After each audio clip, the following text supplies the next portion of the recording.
intaa kadib waxaa dhacay dagaal xooggan dagaalkaasi wuxuu socday muxuu ahay 2 maalmood iyo habeen buu socday runtii waxa weeye ciidamada Soomaaliya guud ahaan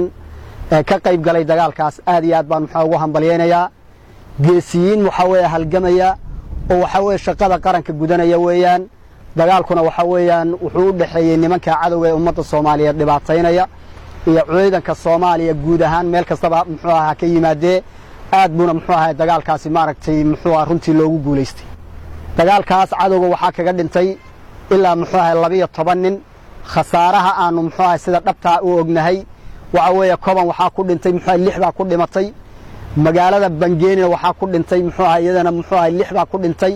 12 kaas muxuu ahaa cadawga ka tirsan horta waa dhinteen waxa kale oo ciidamadu si muxuu ahaa guul iyo sharaf ku jirto uga hawlgaleen magaalada la yiraahdo Baladur Rahma oo waxa weeyaan muxuu ahaa markii xagga jilib loo dhaafo maaragtay muxuu ahaa magaalada maartay Bangeeni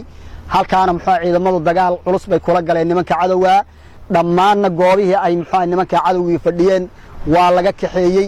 waana laga burburiyay dhammaan muxuu ahaa agabkii halka yaalayna ciidamadu si buuxday ula wareegeen waayahay waxa jirta duqeyn xagga cirka oo nawaaxiga jamaa ka dhaceysay baltaa ka war khasaaraha al-shabaab loo geystay waxa weeyaan waxaan xaqiijinaynaa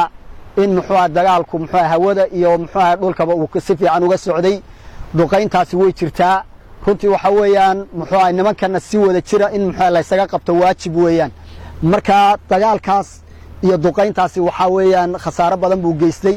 xagga duqeynta hataan soo laabto waxa weey duqeyn xoogan baa dhacday waxay ka dhacday 2 meelood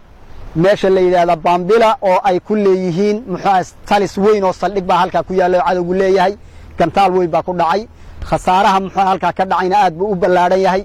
gaadiid inuu gubtay baanu ka warhaynaa niman fara badan oo talis meesha ku lahaana muxuu way baabeen gebi ahaan